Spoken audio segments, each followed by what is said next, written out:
Hello guys, कैसे हैं आप लोग। मैं आशा करता हूं कि आप लोग ठीक होंगे। इस समय हम लोग ग्रामर के सेट जो हैं वो सॉल्व कर रहे हैं और सन 2023 के जितने भी सेट थे मैंने हल करा दिए हैं। आज से हम लोग सन 2022 के जो सेट हैं वो हल करेंगे। इसमें से जो पहला सेट है उस सेट का नाम है डबल ई ई ई। तो ये सन 2022 का पहला सेट ई है। इसका हम लोग देख रहे हैं ग्रामर पोर्शन। तो आइए हमारे साथ और हल करते हैं। अगर अगर आपके पास कॉपी और कलम नहीं है तो आप उसको लेकर बैठ जाइए और साथ साथ क्या है हम बताते चलेंगे और आपको लिखना है, हल करना है। इससे रहेगा क्या, अगर आप लिखते हैं बराबर तो इससे आपकी स्पेलिंग जो है वो सही हो जाएंगी, आपकी राइटिंग स्किल जो है वो सुधरेगी और आपकी स्पीड जो है वो भी मेंटेन होगी। तो अगर आप वीडियो देख रहे हैं तो आप सिर्फ उसको सुने ना, बल्कि आप उसको लिखते हुए चलें, ठीक है। तो जितना ज़्यादा लिखेंगे उतनी आपकी इंग्लिश अच्छी हो जाएगी और जितना ज़्यादा अगर आप सेट की प्रैक्टिस कर रहे हैं, जितना आप कर पा रहे हैं उतना ज़्यादा से ज़्यादा सेट की प्रैक्टिस करें। और हम तो रोज़ एक ही वीडियो डालेंगे, लेकिन अगर आप ज़्यादा कर पा रहे हैं तो आप ज़्यादा से ज़्यादा प्रैक्टिस करें और कोशिश ये करिए कि साल में जितने भी पेपर हैं आप उनको सॉल्व कर डालिए, ठीक है। तो आइए देखते हैं ये सन 2022 का पहला सेट ई और इसमें हम लोग देखेंगे सिर्फ ग्रामर पोर्शन। तो इसका जो पहला क्वेश्चन है वो 4 नंबर से स्टार्ट होता है। Choose the correct option to answer the following question. इसमें कुछ सवालात दिए हैं, उनको हमको पढ़ना है और उनके आंसर देना है। पहला दिया है the country ruled by a king. एक ऐसा देश जहाँ पर राजा शासन करता है, तो वहाँ पे शासन को क्या बोलते हैं। तो हमारे पास 4 ऑप्शन है। डेमोक्रेसी मीन्स प्रजातंत्र, ये नहीं हो सकता। मैट्रियार्की मीन्स मातृत्व, इससे कोई लेना देना नहीं। ओलिगार्की, इसका मतलब होता है कुलीन तंत्र, यह भी नहीं है। और सेकेंड ऑप्शन हमारा दिया है मोनार्की, इसका मतलब होता है राजतंत्र। तो सेकेंड वाला ऑप्शन सही है, मोनार्की, MONARCHY, मोनार्की, ठीक है। तो the country ruled by the king, जहाँ पर राजा राज करता है वहाँ के शासनकाल को क्या बोलते हैं, that is called monarchy. B number दिया है the phrase, idioms and phrase है at a stretch means. At a stretch means का मतलब होता है लगातार। मीन्स अगर आप कोई काम कर रहे हैं, if you are doing any work और there is a continuity in that work, तो उसको क्या बोलते हैं, at a stretch. Means you are doing that work at a stretch, लगातार आप उस काम को कर रहे हैं। तो यहाँ पे फ्रेज का मीन्स पता लगाना है। तो स्लोली नहीं है, वेरी फास्ट नहीं है, रैपिडली तेज़ी के साथ नहीं है। और सेकेंड ऑप्शन दिया है हमारा कंटिन्यूसली, मतलब लगातार। तो एट अ स्ट्रेच का मतलब लगातार और सेकेंड ऑप्शन दिया है कंटिन्यूसली, इसका मतलब भी लगातार। तो सेकेंड वाला ऑप्शन सही है। सी दिया था साइनोनिम्स ऑफ लॉडेबल।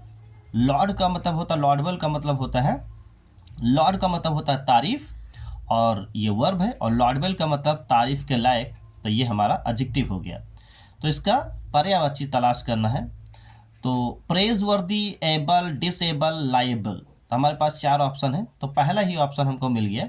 लॉडेबल का मतलब होता है तारीफ के लायक, और दूसरा हो जाए फर्स्ट, इसका ऑप्शन है प्रेज वर्दी, इसका मतलब भी होता है तारीफ के लायक। तो फर्स्ट वाला ऑप्शन जो है वो सही है। सेकेंड वाला ऑप्शन एबल का मतलब योग्य, ये नहीं। डिसेबल मतलब अयोग्य, ये भी नहीं। और लायबल मतलब करने के योग्य, ये भी नहीं। तो इसका फर्स्ट ऑप्शन है प्रेज वर्दी। नेक्स्ट इसका दिया है D, one should not abuse his father, which word in this sentence is an error. इस सेंटेंस में कौन सा शब्द जो है वो गलत है। तो लिखा one should not abuse his father, एक आदमी को अपने पिता को गाली नहीं देना चाहिए। तो प्रोनाउन में, सिंटैक्स ऑफ प्रोनाउन में आपने पढ़ा होगा कि जैसे अगर सब्जेक्टिव केस जो हमारा होता है सब्जेक्ट, उसी के अनुसार हमारा पजेसिव एडजेक्टिव इस्तेमाल किया जाता है। तो जैसे आई है तो पजेसिव एडजेक्टिव माई, ही है तो पजेसिव एडजेक्टिव हिज, दे तो पजेसिव एडजेक्टिव देयर, यू तो पजेसिव एडजेक्टिव योर। इसलिए वन का जो पजेसिव एडजेक्टिव होता है वो वंस होता है, ONE फिर अपॉस्ट्रोफी एस लगाना है। तो हिज यहाँ पे गलत है, यहाँ पे होना चाहिए once. The antonym of stale, stale का मतलब होता है बासी, और इसका एंटोनिम आपको तलाश करना है मिस बिलोम। तो फ्लैश, फ्लैश, फेक, फ्रेश। तो इसका फोर्थ वाला ऑप्शन सही है। स्टेल का मतलब बासी और फ्रेश का मतलब होता है ताज़ा। ठीक है। क्वेश्चन नंबर 5 दिया, change any one of the following to directed indirect speech. Indirect speech में बनाना है। पहला क्वेश्चन दिया है, यू सेड टू हिम, तुमने उससे कहा, आर यू फूल, क्या तुम एक मूर्ख हो। तो यहाँ पे फर्स्ट टाइप इंट्रोगेटिव है। फर्स्ट टाइप इंट्रोगेटिव हमेशा हेल्पिंग वर्ब से बनाया जाता है। इसमें कंजक्शन इफ या वेदर का इस्तेमाल करते हैं। आप इसमें से कोई भी एक इस्तेमाल कर सकते हैं। और यहाँ पे सेड टू को आस्क्ड या इंक्वायर्ड आप या डिमांडेड आप या वांटेड टू नो आप किसी में बदल सकते हैं। अगर ग्रामर का कोई भी चैप्टर आपका कमज़ोर है, वीक है, तो आप हमारे चैनल के प्लेलिस्ट में जा कर के आप देख सकते हैं।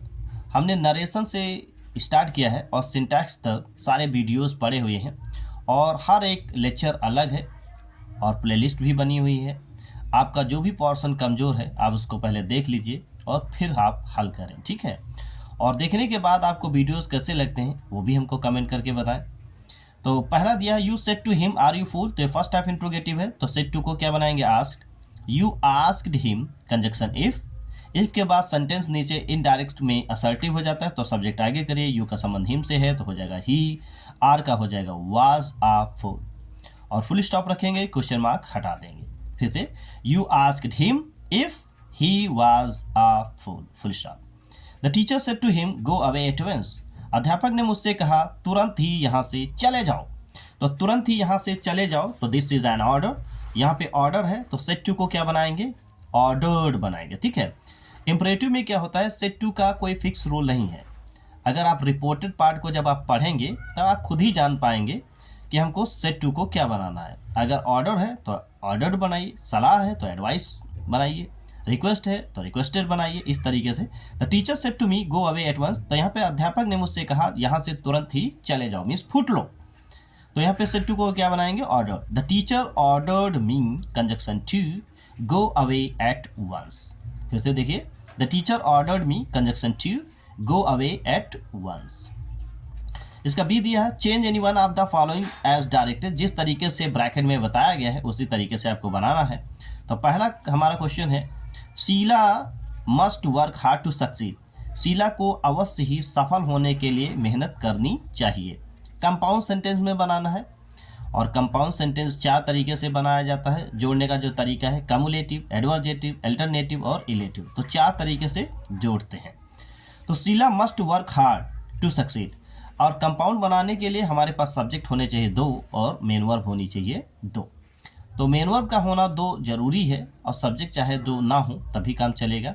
तो क्या करते हैं, ये मतलब इन्फिनिटिव में बना है तो पहले तो हमको करना है कि 2 सेंटेंसेस बनाना है और फिर उनको जोड़ना है। तो कैसे हो जाएगा, Sheela must work hard, Sheela को अवश्य काम करना चाहिए, मेहनत करनी चाहिए। Otherwise she will not succeed, अन्यथा वो पास नहीं होगी। यही तो बताया गया, Sheela must work hard to succeed, कि शीला को पास होने के लिए मेहनत करनी ही पड़ेगी, मतलब करनी चाहिए। तो Sheela must work hard, Sheela को अवश्य काम करना चाहिए। Otherwise she will not succeed, या फिर वो पास नहीं होगी। नेक्स्ट दिया हमारा, वी ईट टू लिव, हम जीने के लिए खाते हैं। तो कॉम्प्लेक्स सेंटेंस बनाना, ये भी इन्फिनिटिव में है। अब कॉम्प्लेक्स सेंटेंस बनाने के 3 तरीके हैं, नाउन क्लास, एडजेक्टिव क्लास और एडवर्ब क्लास। तो इस सेंटेंस को आप एडवर्ब क्लास में बनाइए। अगर आप के ये तीनों मिस चैप्टर क्लियर नहीं है तो आप हमारे चैनल के प्ले लिस्ट में जा करके उन वीडियोस को देख सकते हैं। वी ईट टू लिव, हम जो है जीने के लिए खाते हैं। तो 2 अलग अलग पहले सेंटेंस बनाइए। वी ईट, हम खाते हैं, so that we may live, ताकि हम जीवित रह सकें। तो ये एडवर्ब क्लास में बन गया है। और यहाँ पे पर्पस दिखाया जा रहा है, उद्देश्य। तो यहाँ पे क्या हो जाएगा, वी ईट, हम खाते हैं, so that we may live, ताकि हम जीवित रहें। तो सो दैट के पहले अगर सेंटेंस हमारा प्रेजेंट में है तो हम बाद वाले जिसमें रिजल्ट दिया उसमें हम मे लगाते हैं, और उसके पहले वाला सेंटेंस अगर पास्ट में है तो पीछे वाले सेंटेंस में माइट लगाते हैं। तो हो जाएगा we eat so that we may live, इस तरीके से। Change any one of the following as directed, जिस तरीके से बताया गया वैसे इसको बनाएं। Switch off the fan, passive voice बनाना है। तो ये इंपरेटिव सेंटेंस है। इंपरेटिव सेंटेंस हमेशा लेट से स्टार्ट होता है। कैसे स्टार्ट होता है, इंपरेटिव सेंटेंस हमेशा लेट से स्टार्ट होता है। तो कैसे करेंगे, लेट द फैन, लेट के बाद फिर ऑब्जेक्ट को आगे करिए, लेट द फैन, और लेट आएगा तो फिर बी आएगा, लेट आएगा तो बी आएगा, तो कैसे हो जाएगा, let the fan be switched off, ऐसे हो जाएगा, let the fan be offed, sorry, let the fan be switched off, फिर से देख लिए, let the fan be switched off, इस तरीके से बनेगा passive. Every rose has a thorn, हर गुलाब में एक कांटा होता है। आपको बनाना है नेगेटिव सेंटेंस, तो नेगेटिव सेंटेंस बनाना है तो कैसे बनाएंगे, हर गुलाब में एक कांटा होता है, तो आपको कैसे बनाना है कि कोई भी गुलाब बिना कांटों के नहीं होता है, तो कैसे हो जाएगा, there is no rose without a thorn, there is no rose without a thorn, मतलब बिना कांटा के कोई गुलाब नहीं होता है, there is no rose without a thorn, इस तरीके से। Correct any one of the following sentences, आपको करेक्ट करना है। लिखा है 5 sheep आर ग्रेजिंग, हमारे पास जैसे फिश है, मछली है, सीप भेड़ है, या स्वाइन सुअर है, इनको हम प्लूरल नंबर बनाने के लिए अलग से एस नहीं लगाते हैं। अगर आप इनके साथ प्लूरल वर्ब लगाते हैं तो इनको प्लूरल मान लिया जाता है, अगर आप इनके साथ सिंगुलर लगाते हैं तो इनको सिंगुलर मान लिया जाता है, और अगर आपको प्लूरल बनाने में अच्छा नहीं लगता तो आप इनके आगे मेनी का इस्तेमाल कर सकते हैं, लेकिन क्या है, इनके साथ एस नहीं लगाया जाता। कैसे हो जाएगा, 5 sheep आर ग्रेजिंग, एस लगाने की जरूरत नहीं है, 5 sheep आर ग्रेजिंग, 5 भेड़ें जो हैं वो चर रही हैं। क्वेश्चन नंबर 2 दिया है, हिज स्पेक्टिकल्स इज न्यू, जितनी भी चीज़ें आपने नाउन में पढ़ा होगा, जितनी भी चीज़ें ऐसी चीज़ें जिसमें 2 फलक होते हैं, जैसे आपका सीजर्स हो गया, जैसे स्पेक्टिकल्स हो गया, जैसे पैंट्स हो गया, जैसे टॉन्ग्स हो गया, ऐसी कोई भी चीज़ जिसमें 2 फलक होते हैं उनको प्लूरल वर्ब माना जाता है। ठीक है, तो कैसे हो जाएगा, हिज स्पेक्टिकल्स आर न्यू, जिसमें 2 फलक होते हैं तो उनको प्लूरल माना जाता है। अगर हमारा सब्जेक्ट प्लूरल है तो फिर वर्ब प्लूरल होगा, क्योंकि ये सबसे कॉमन रूल है इंग्लिश का कि अगर हमारा सब्जेक्ट सिंगुलर तो वर्ब सिंगुलर, अगर हमारा सब्जेक्ट प्लूरल तो वर्ब भी प्लूरल, तो हो जाएगा हिज स्पेक्टिकल्स आर न्यू, इस तरीके से। Use any one of the following pairs of the words in your own sentences to make the difference in their meaning clear. Homophones हमारे पास दिए गए हैं, 2 होमोफोन्स दिए गए हैं, और दोनों को अलग अलग तरीके से आपको ट्रांसलेट करके मीनिंग मतलब डिफरेंस क्रिएट करना है। तो होमोफोन्स हर वीडियो में मैं बताता हूँ, homophones are those words which are different in meaning and spelling but their sound is same, इस तरीके से। तो पहले दिया है बॉर्न और दूसरा दिया है बॉर्न, BORN, और दूसरा दिया है BORN। तो बॉर्न का मतलब होता है जन्मा हुआ, तो कैसे बनाएंगे, the new born baby is delicate, मतलब नवजात शिशु जो होता है वो कोमल होता है। कैसे हो जाएगा, the new born baby is delicate, नवजात शिशु जो होता है वो कोमल होता है। और दूसरा का मतलब होता है बॉर्न मतलब जन्म लेना, ही हैज़ टेकन, नहीं sorry, he was born in 1994, वो 1994 में पैदा हुआ था, तो कैसे हो जाएगा, ही वॉज बॉर्न इन 1994, इस तरीके से। आप दूसरा हमारा दिया है चेक, CHECK, चेक का मतलब होता है जांच करना, जैसे मास्टर साहब कॉपियाँ जांच रहे हैं, the teacher is checking the notebooks. और दूसरा है CHEQUE, चेक का मतलब होता है बैंक चेक, तो जैसे होगा कि उसने पैसे निकालने के लिए चेक का इस्तेमाल किया, he used cheque to withdraw the money, he use cheque to withdraw the money. तो चेक का मतलब होता है बैंक चेक और चेक का मतलब होता है जांच करना। Translate the following into English, ये हमारे पास एक स्टोरी है जिसको हिंदी से इंग्लिश में ट्रांसलेट करना है। तो पहला सेंटेंस है, हमारे साथ साथ ट्रांसलेट करें। ट्रांसलेट करने का सबसे आसान और इजी तरीका है कि आप सब्जेक्ट लिखने के बाद लास्ट में जाएं और फिर पीछे से चले आएँ। ठीक है, सब्जेक्ट को, ये स्टोरी को ट्रांसलेट करने का हमारे पास 4 स्ट्रक्चर मेन हैं जो मैंने आपको वीडियोस में बताए हैं, और उन्हीं स्ट्रक्चर को फॉलो करना है। मीन्स कहने का मतलब, अगर सेंटेंस अफर्मेटिव है तो subject plus helping verb plus main verb plus object, अगर नेगेटिव है तो subject plus helping verb plus not plus main verb plus object, अगर फर्स्ट टाइप इंट्रोगेटिव है तो आपको हेल्पिंग वर्ब से स्टार्ट करना है प्लस सब्जेक्ट, अगर नॉट है तो लगाएंगे plus main verb plus object. और अगर सेकंड टाइप इंट्रोगेटिव है तो question word plus helping verb plus subject plus not हो तो लगाइए plus main verb plus object और प्लस क्वेश्चन मार्क, इस तरीके से। तो इन्हीं 4 स्ट्रक्चर को फॉलो करते हैं।